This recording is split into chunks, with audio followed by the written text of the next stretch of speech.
ব্যবসাকে যদি আমরা ইবাদতে যদি রূপান্তরিত করতে চাই, তাহলে ওই সমস্ত ব্যবসা করতে হবে যে সমস্ত ব্যবসা আল্লাহ তাবারাক ওয়া তাআলা এবং রসুল সাল্লাল্লাহু আলাইহি ওয়াসাল্লাম বৈধ করে দিয়েছেন, এবং ওই সমস্ত ব্যবসা থেকে বাঁচতে হবে, ওই সমস্ত ব্যবসা থেকে দূরে থাকতে হবে যে সমস্ত ব্যবসার কথা রসুল সাল্লাল্লাহু আলাইহি ওয়াসাল্লাম নিষেধ করে দিয়েছেন।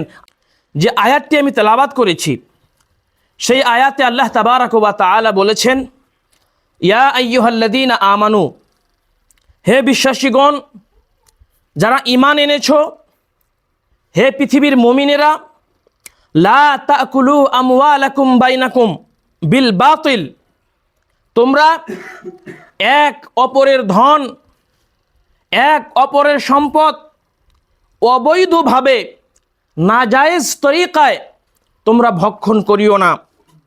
সম্মানীয় আজকের এই জামে মসজিদের মুসল্লিবৃন্দ, সর্বাগ্রে সেই মহান রব্বুল আলামিনের প্রশংসা, যে মহান রব্বুল আলামিন আমাদেরকে প্রত্যেক জুমার মতো আজকেও জামে মসজিদে এসে খুতবা শ্রবণ করা এবং খুতবা পেশ করার সুমতি দান করেছেন। সেই মহান রব্বুল আলামিনের প্রশংসা আলহামদুলিল্লাহ। অতঃপর আল্লাহ তাবারাক ওয়া তাআলার প্রেরিত প্রত্যেকজন নবী এবং রসুলের প্রতি শত সহস্র দরুদ ও শান্তি অবতীর্ণ হোক।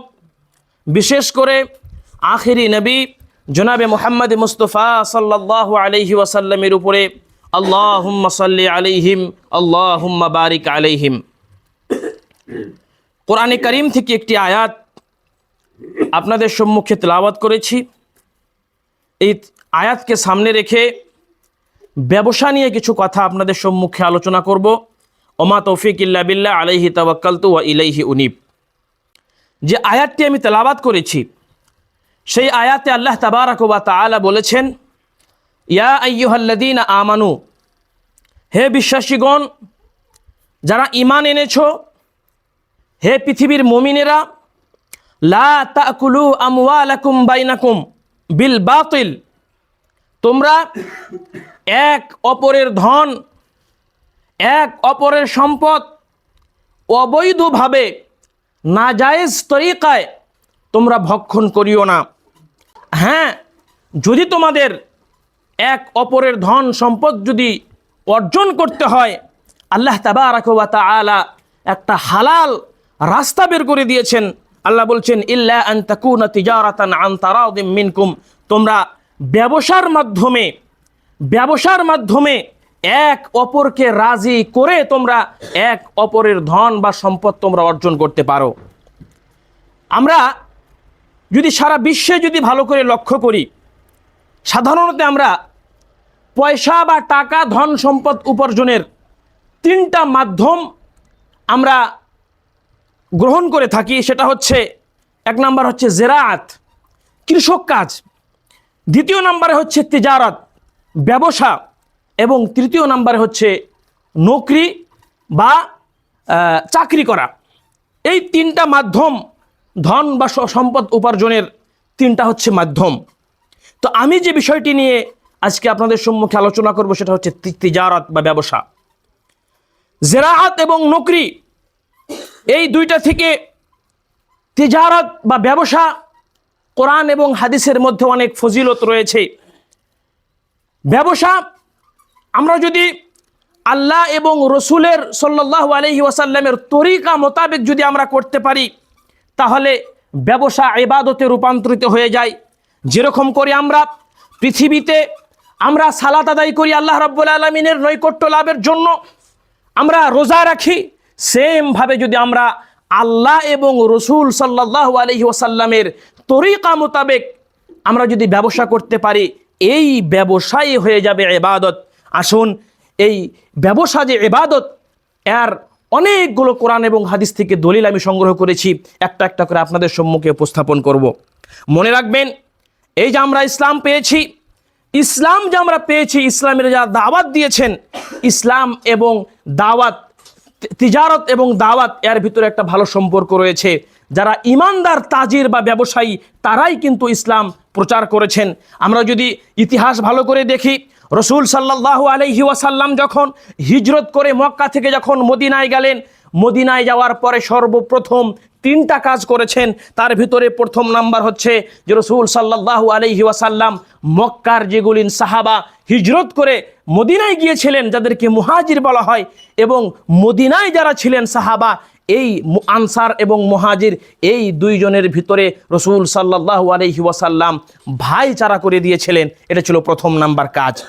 দ্বিতীয় নাম্বার কাজ হচ্ছে রসুল সাল্লাল্লাহু আলাইহি ওয়াসাল্লাম মসজিদ বানানোর আদেশ দিয়েছিলেন। এবং তৃতীয় নাম্বার রসুল সাল্লাল্লাহু আলাইহি ওয়াসাল্লাম যে কাজটি করেছিলেন সেটা হচ্ছে বাজার নির্মাণ করেছিলেন, বাজারে যেন সাহাবা একরাম ব্যবসা করতে পারে, এজন্যই রসুল সাল্লাল্লাহু আলাইহি ওয়াসাল্লাম বাজারের ব্যবস্থা করেছিলেন। এবার আসুন রসুল সাল্লাল্লাহু আলাইহি ওয়াসাল্লামের হাদিস থেকে পাওয়া যায়, যদি কোনো ব্যক্তি রসুল সাল্লাল্লাহু আলাইহি ওয়াসাল্লামের তরিকা মোতাবেক যদি ব্যবসা করতে পারে, রসুল সাল্লাল্লাহু আলাইহি ওয়াসাল্লাম বলছেন আত-তাজিরুস সাদুকুল আমিন মা'আন নাবিয়্যিন ওয়াস সিদ্দিকিন ওয়াশ শুহাদা। রসুল সাল্লাল্লাহু আলাইহি ওয়াসাল্লাম বলেছেন, তিরমিজির হাদিস, যে ইমানদার সাচ্চা তাজির মা'আন নাবিয়্যিন ওয়াস সিদ্দিকিন ওয়াশ শুহাদা, কঠিন কিয়ামতের দিবসে ইমানদার সত্যবাদী ব্যবসায়ী কিয়ামতের দিবসে নবীদের সঙ্গে থাকবেন, সিদ্দিকিনদের সঙ্গে থাকবেন এবং শুহাদাদের সঙ্গে থাকবেন। এটা হচ্ছে ব্যবসার বড় একটি ফজিলত। কিন্তু ব্যবসার শর্ত হচ্ছে যে ব্যবসা করতে হলে সত্য কথা বলতে হবে, মিথ্যা কথা বলা যাবে না, আমানতদার ব্যবসায়ী হতে হবে। তাহলে কি আমরা রসুল সাল্লাল্লাহু আলাইহি ওয়াসাল্লামের এই হাদিস মোতাবেক কিয়ামতের দিন আল্লাহ তাবারাক ওয়া তাআলার নবী আম্বিয়া ইকরাম আলাইহিমুস সালাতু ওয়াস সালামের সঙ্গে জান্নাতের মধ্যে আমরা যেতে পারবো।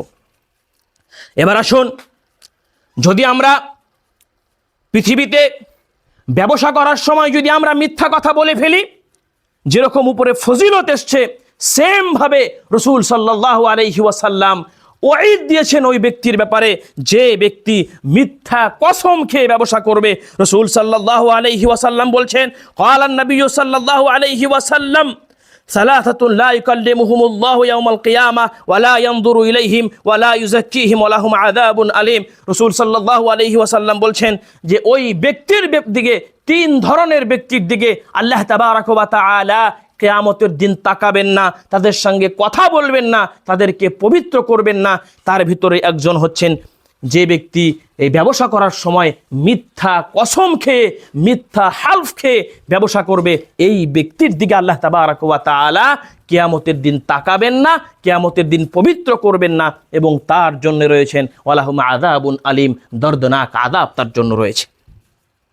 এবার আসুন, আমরা যদি এই ব্যবসাকে যদি আমরা ইবাদতে যদি রূপান্তরিত করতে চাই, তাহলে ওই সমস্ত ব্যবসা করতে হবে যে সমস্ত ব্যবসা আল্লাহ তাবারাক ওয়া তাআলা এবং রসুল সাল্লাল্লাহু আলাইহি ওয়াসাল্লাম বৈধ করে দিয়েছেন, এবং ওই সমস্ত ব্যবসা থেকে বাঁচতে হবে, ওই সমস্ত ব্যবসা থেকে দূরে থাকতে হবে যে সমস্ত ব্যবসার কথা রসুল সাল্লাল্লাহু আলাইহি ওয়াসাল্লাম নিষেধ করে দিয়েছেন, আল্লাহ তাবারাক ওয়া তাআলা নিষেধ করে দিয়েছেন। আসুন একটা হাদিস শ্রবণ করি। হাদিসটি বুখারী শরীফের ভিতরে এসেছে। হাদিসের রাবি হচ্ছেন হযরতে জাবির বিন আব্দুল্লাহ রাদিয়াল্লাহু তাআলা আনহু। তিনি বলেন, ওয়া আন জাবির বিন আব্দুল্লাহ রাদিয়াল্লাহু তাআলা আনহুমা আন্নাহু সামি'a রাসূলুল্লাহ সাল্লাল্লাহু আলাইহি ওয়াসাল্লাম ইয়াকুল আমাল ফাতহি ওয়া হুয়া বিমাক্কাহ ইন্নাল্লাহা ওয়া রাসূলুহু হাররামা বাইআল খামরি ওয়াল মাইতাতি ওয়াল খিনজিরি ওয়াল আসনাম। রাসূল সাল্লাল্লাহু আলাইহি ওয়াসাল্লাম বলেছেন এই হাদিসের ভিতরে যে আল্লাহ তাবারাক ওয়া তাআলা এবং রাসূল সাল্লাল্লাহু আলাইহি ওয়াসাল্লাম হাররামা বাইআল খামরি ওয়াল মাইতাতি ওয়াল খিনজিরি ওয়াল আসনাম। রাবি বলছেন যে আমি রাসূল সাল্লাল্লাহু আলাইহি ওয়াসাল্লামের কাছ থেকে শুনেছি, তিনি বলেছেন যে হাররামা বাইআল খামরি, শরাব বা মদ বেচতে নিষেধ করে দিয়েছেন, ওয়াল মাইতাতি, মৃত পশু বেচতে নিষেধ করে দিয়েছেন, ওয়াল খিনজির, এবং শুয়োর বেচতে নিষেধ করে দিয়েছেন, ওয়াল আসনাম, এবং পূজা, মূর্তি পূজা যে করা হয় ভূত, সেই ভূতকেও আল্লাহ তাবারাক ওয়া তাআলা এবং রাসূল সাল্লাল্লাহু আলাইহি ওয়াসাল্লাম বিক্রয় করতে নিষেধ করে দিয়েছেন।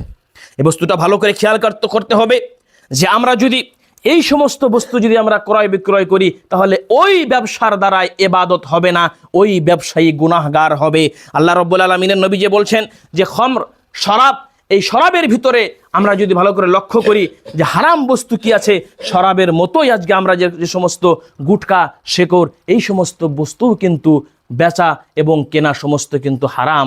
আল্লাহ তাবারাক ওয়া তাআলা যে বস্তু খাওয়া হারাম করেছেন সেই বস্তুটা ক্রয় বিক্রয় করাও হারাম করে দিয়েছেন। তারপরে মৃত পশু, আজকে যদি একটা পশু মৃত্যুবরণ করে, অনেক পৃথিবীতে জাতি প্রজাতি আছে, তারা যদি সেই মৃত পশু খায়, সেই পশুটা কিন্তু আমরা বিক্রয় করতে পারবো না, সেই বস্তুটা বিক্রয় করা আল্লাহ তাবারাক ওয়া তাআলা হারাম করে দিয়েছেন।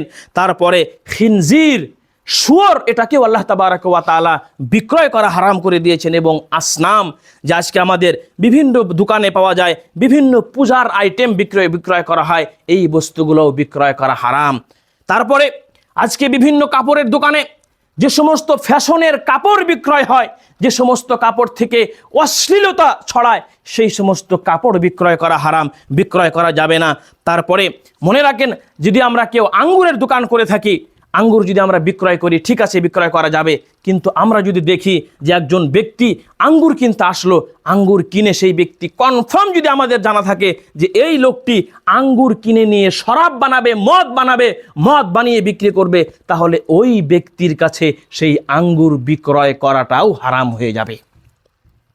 এবার আসুন, দ্বিতীয় নম্বরে যে বস্তুগুলো বিক্রয় করা হারাম, ধোঁকাবাজি করা যাবে না ব্যবসার ভিতরে, ধোঁকাবাজি করা যাবে না। আর এই ধোঁকার দুইটি কিসিম রয়েছে। প্রথম নাম্বার হচ্ছে নিয়তের ভিতরে যদি খোটা থাকে, নিয়তের ভিতরে যদি ধোঁকা থাকে, তাহলে সেই বস্তু বিক্রয় করা যাবে না। রাসূল সাল্লাল্লাহু আলাইহি ওয়াসাল্লামের একটা হাদিস থেকে স্পষ্ট, রাসূল সাল্লাল্লাহু আলাইহি ওয়াসাল্লাম একদিন একটা বাজার দিয়ে যাচ্ছেন, এমতো অবস্থায় দেখছেন একজন লোক অনেকগুলো গাল্লা, অনেকগুলো বস্তু এরকম করে ঢের লাগিয়ে বিক্রয় করছেন। রাসূল সাল্লাল্লাহু আলাইহি ওয়াসাল্লাম সেই গল্লার ভিতরে নিজের হাত ঢুকিয়ে দিলেন। তখন রাসূল সাল্লাল্লাহু আলাইহি ওয়াসাল্লাম দেখলেন যে সেই গাল্লার ভিতরে ভালো ভালো গাল্লাগুলো উপরে এবং ভিতরে ভেজা গাল্লাগুলো ভিতরে রাখা আছে। রাসূল সাল্লাল্লাহু আলাইহি ওয়াসাল্লাম জিজ্ঞাসা করলেন, তখন তিনি বললেন যে আসাবাতহুস সামাউ ইয়া রাসূলুল্লাহ, বৃষ্টির জন্যে এই বস্তুগুলো খারাপ হয়ে গেছে। তখন রাসূলুল্লাহ সাল্লাল্লাহু আলাইহি ওয়াসাল্লাম বললেন, আফালা জাআলতাহু ফাওকাত তাআম কাই আরাহুন নাস, তুমি এই বস্তুগুলো, যে ভেজা বস্তুগুলো, সেই বস্তুগুলো উপরে কেন রাখো নাই, ভিতরে কেন রেখেছো? তারপরে নবী সাল্লাল্লাহু আলাইহি ওয়াসাল্লাম বললেন, মান গাশশানা ফালাইসা মিন্না, যে ব্যক্তি ধোঁকা দিবে সেই ব্যক্তি আমার উম্মতির অন্তর্ভুক্ত না। অতএব এই হাদিস থেকে আমরা পেলাম যে আমরা যদি ধোঁকাবাজি করে যদি আমরা ব্যবসা করি, সেই ব্যবসা কোনোদিন ইবাদতের মাধ্যম হতে পারে না, এই ব্যবসা কোনোদিন ইবাদত হতে পারে না। এবার আসুন, ধোঁকার দ্বিতীয় নাম্বার একটা কিসিম হচ্ছে তিজারতের ভিতরে ধোঁকা, যে বস্তুটা আমরা কি করি, অজান্তে ধোঁকা, মানে বস্তুটাই, ব্যবসাটাই ধোঁকার বস্তু। যেরকম মনে করেন যে একটা পুকুরের ভিতরে মাছ আছে অনেকগুলো, সেই পুকুর সহ আমি বিক্রয় করে দিলাম এবং আমি বললাম যে এই পুকুরটা 1 লাখ বা 2 লাখ টাকায় আমি বিক্রয় করছি। এখানে যে কিনলো সেই ব্যক্তি 2 লাখ টাকায় যে কিনলো, এই বিক্রয়টাকে বাইউল গরার বলা হয়। এরকম বিক্রয় করা চলবে না। তার কারণ হচ্ছে আমি 1 লাখ টাকা দিয়ে আমি একটা পুকুর বিক্রয় করলাম, সেই পুকুর থেকে যদি 5 লাখ টাকার যদি মাছ বের হয়, তাহলে যেই ব্যক্তি বিক্রি করলো সেই ব্যক্তি আফসোস করবে যে হায় হায়, আমি যদি পুকুরটা না বেচতাম তাহলে আমি 5 লাখ টাকার মালিক হতাম। আর এমনও তো হতে পারে যে আমি 1 লাখ টাকার পুকুর বিক্রি করলাম, পুকুর বিক্রি করার পরে আমি 1 লাখ টাকা দিয়ে কিনলাম, কেনার পরে আমি 50,000 টাকার মাছ সেখানে পেলাম, আমার 1 লাখ দামই উঠলো না। তখন আমি আফসোস করলাম যে হায়, আমি যদি এই 1 লাখ টাকা দিয়ে যদি এই পুকুরটা না কিনতাম, তাহলে আমি ধোঁকার মধ্যে থাকতাম না, আমি ক্ষতিগ্রস্ত হতাম না। এটাকে বলা হয় বাইউল গরার। রাসূল সাল্লাল্লাহু আলাইহি ওয়াসাল্লাম হাদিসের মধ্যে বলেছেন যে রাসূল সাল্লাল্লাহু আলাইহি ওয়াসাল্লাম বলেছেন, নাহা রাসূলুল্লাহ সাল্লাল্লাহু আলাইহি ওয়াসাল্লাম আন বাইউল গরার। মুসলিম শরীফের হাদিস, এই হাদিসের মধ্যে বলেছেন যে বাইউল গরার, ধোঁকার বিক্রয় থেকে তোমরা বাঁচো। এই বাইউল গরারের আরও একটা এক্সাম্পল, সেটা হচ্ছে যে আমরা বিভিন্ন জায়গায় মনে করেন আমের বাগান আমরা কিনি, আমের বাগান 1 বছর বা 2 বছর 3 বছর 5 বছরের নামে আমরা একটা বাগান কিনলাম, 5 বছরের নামে যে আমরা বাগান কিনি, এই বিক্রয়টাও হচ্ছে হারাম বিক্রয়। তার কারণ আমরা জানি না 5 বছর আমি 5 লাখ টাকা দিয়ে কিনলাম, এই 5 লাখ টাকা সেখান থেকে উঠবে কিনা। হয় যে বিক্রয় করলো সেই লাভবান হবে, আর না হয় যে কিনলো সেই লাভবান হবে।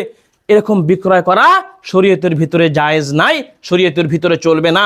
যদি আমরা এই ক্রয় বিক্রয় বা তিজারতকে যদি আমরা ইবাদত বানাতে চাই, তাহলে রাসূল সাল্লাল্লাহু আলাইহি ওয়াসাল্লাম এই বাইউল গরারকে যে নিষেধ করে দিয়েছেন, এই নিষেধাজ্ঞা মানতে হবে। মেনে যদি আমরা ব্যবসা করি, তাহলে আমাদের ব্যবসা ইবাদতে রূপান্তরিত হবে। রাসূল সাল্লাল্লাহু আলাইহি ওয়াসাল্লাম বলেছেন, লা যারারা ওয়ালা জিরার, তোমরা কাউকে নোকসান দিতেও পারবে না, তোমরা নিজে ক্ষতিগ্রস্ত হতে পারবে না। এবার আসুন, আল্লাহ তাবারাক ওয়া তাআলার শরীয়ত এমন একটি শরীয়ত, পৃথিবীতে অন্য কোনো শরীয়ত বা অন্য কোনো ধর্ম এই ইসলাম ধর্মের মতো সুন্দর শালীন ধর্ম পৃথিবীতে আর হতে পারে না। মনে রাখবেন যে পৃথিবীতে যদি কোনো বস্তু নিয়ে যদি একটা বস্তু নিয়ে যদি পৃথিবীর অনেক মানুষ, অনেক মুসলিম যদি ক্ষতিগ্রস্তের মধ্যে হয়, তাহলে আর একটা হচ্ছে, এটাকে বলা হয় যে শাখসি ফায়দা এবং ইজতিমাই ফায়দা। যদি শাখসি ফায়দার জন্য ইজতিমাই ফায়দা যদি না হয়, তাহলে সেখানে কি করতে হবে, অনেক মানুষ যেখানে ক্ষতিগ্রস্ত হবে, অনেক মানুষের দিকে তাকিয়ে নিজের যদি নোকসান হয়, তাহলে নিজের নোকসান হোক, কিন্তু অনেকগুলো মানুষের যেন নোকসান না হয়, শরীয়তে এটাই বলছে। এবার আসুন, কথাটা ভালো করে বুঝাই আমি। মনে করেন যে কোনো বস্তু মার্কেটের ভিতরে সংকট লেগে গেছে, যে কোনো বস্তু, মনে করেন পেঁয়াজের সংকট লেগে গেল, আর আমি পেঁয়াজ কি করলাম, আমি জাখিরা করতেছি, আমি ঘরে স্টক করতেছি। এই পেঁয়াজ মার্কেটে যদি কম থাকে, তাহলে মানুষ এই পেঁয়াজের জন্য হাহাকার করতেছে।